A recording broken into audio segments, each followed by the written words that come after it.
2026. Man, it took a lot to get here. It took a lot to get here. And the question is always, how did we get here? Good or bad, we have to ask the question. It took a lot for America to get here. We had a ruthless king named George. Now, George is not a ruthless name, but that was his name. We had atrocities like slavery. We had civil wars and world wars. We had citizens without civil rights. We had stock market crashes and real estate crashes. Man, we had Vietnam, Iraq, and Afghanistan. We had the craziness of 2020 when our civil rights were all but suspended.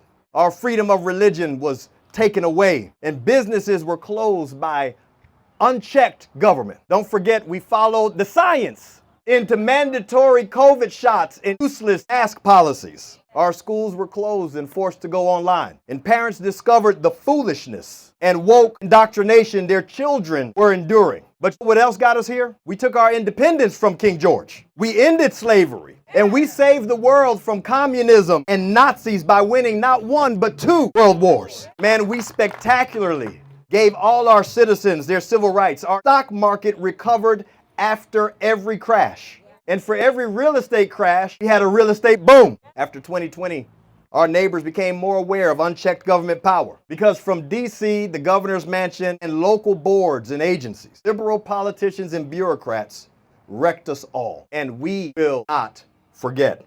Now, those are things that we've done as a nation, but it took personal things for you to get here. You had your own ups and downs. Anybody have an up and a down? Your own losses and, more importantly, wins. It took more than just getting in the car this morning for you to get here. You had to grow up, get educated, acquire skills. It took surviving the human experience of family and friends. For some of us, it was a few made-for-TV moments that we don't tell everybody about. You started businesses, you got jobs, perhaps you've started a family or even purchased a home already. It took a lot of life for you to be here this morning, and that's why I am so thankful to you. And like you, I had my own ups and downs, my own losses, and more importantly, wins. But no, I'm standing here today because of wonderful people. Wonderful people like my family, my friends, my brothers and sisters in the Lord, my business associates, and my neighbors. They have remained willing to make a way for opportunities to blossom in my life. But today is not only important to those closest to me, it's crucial for our neighbors,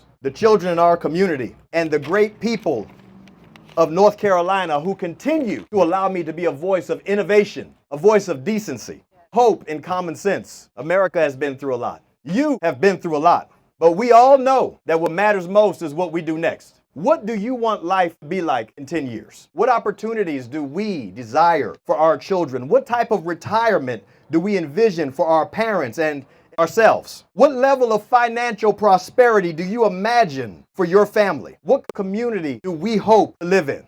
If things don't go right, friends, most of us understand that we may not have a brighter future. We know that our children will not enjoy the opportunities that we are blessed with. Who will be able to afford a home around here? Our children will continue, unfortunately, to be sexualized on social media and at school. In 10 years, if things don't go right, the lives we enjoy today will be nothing more than a distant dream to our children and grandchildren. We must, friends, handle the fork in the road between freedom and socialism very well in the years to come. In 10 years, what do you want life to look like? We all pray for our children to have better opportunities than we had. We want them to experience the miracle of free enterprise, the chance to open a thriving small business and climb the corporate ladder. We want them to make decisions about the people they meet based on the content of their character. It's not just Martin Luther King. All of us have that dream. As we look towards our retirement, we envision our aging parents doing well. In 10 years, on a beautiful Carolina night, where's my baby? I want to walk holding hands with the person I love without the fear of being attacked. Those hopes and realities are what my first term has been about. Republicans had great victories this year, and we can all be proud of the strong first term our entire delegation had. Representative Jonathan Almond, Representative Grant Campbell. This includes the future-shaping referenda on the November ballot to cap property tax increases by local governments. Not only that, to cap income taxes in North Carolina. Let me get a oh. The last thing we need is Democrat leaders pulling a fast one on our people. That's the last thing we need.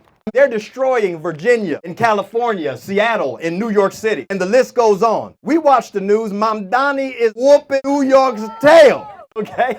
But we also required law enforcement cooperation with ICE to detain criminal illegal aliens. That allowed us to avoid Minnesota and New Jersey-like fiascos here in North Carolina. We passed legislation to prevent the exploitation of women and minors online and at school. What's sad is that the Democrats fought it all. Just 2 weeks ago, we opted North Carolina into the $1,700 federal education tax credit that can help all parents, public and private, homeschool and charter school, enhance their children's education. It costs North Carolina schools and taxpayers nothing. But Democrats fought it. Why? Because Trump.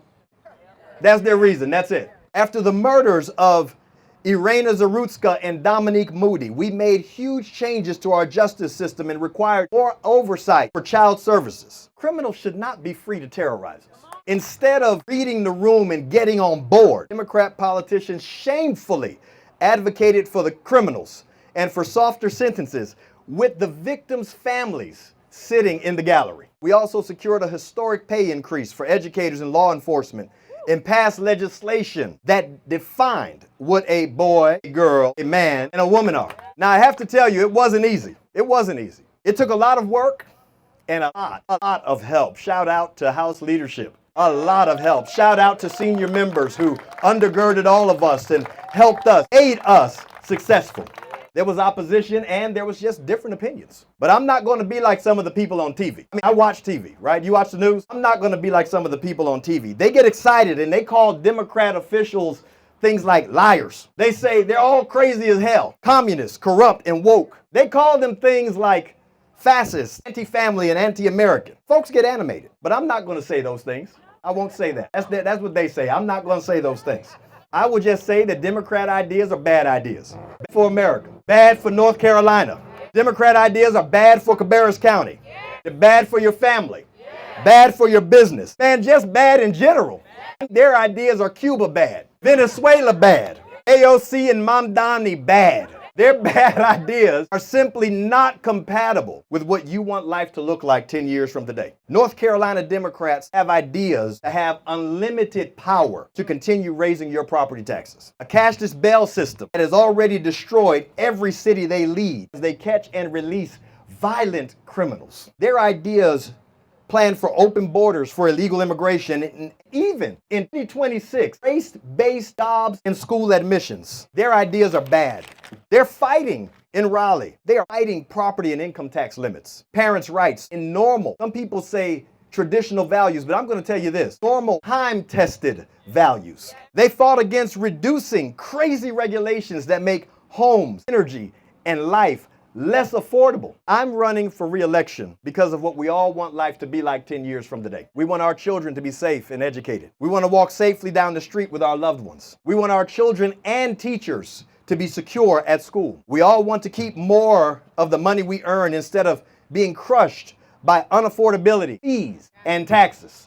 Everyone's tired, wondering what the next property tax bill would be. When I think about re-election, I hope everyone will vote for me. Everyone. Democrats should vote for me because public safety, property tax bills, the desire for our children to do well, and non-discrimination don't have a party. Unaffiliated should vote for me because being unaffiliated doesn't mean that we don't share values, a desire for a better future, and a need for affordability. And Republicans should vote for me because I hold the principles of faith, family, and freedom to the core. And what I have said is what I have done. So today we're launching this campaign and I'm asking for your vote, your support. Democrat operatives have targeted my seat, and we need my seat to maintain a sane majority. We want a supermajority, but we'll just take a sane one. They not only despise what I stand for, faith, family, and freedom, faith, hope, and love. That's not their only problem. They despise who I stand for, my God, our families, and our neighbors. I need your help to win. And when I say help, I need you to donate so we can fuel the campaign and reach our neighbors with this message. I need you to knock on doors, host meetings in your home or workplace, and work a poll during the election. Do the best you can and get involved with the campaign, please. And at the risk of not appearing as humble as people accuse me of, I just want to be honest with you. North Carolina is better with me in office. North Carolina is better with Jonathan Alman in office. It's better with Grant Campbell in office.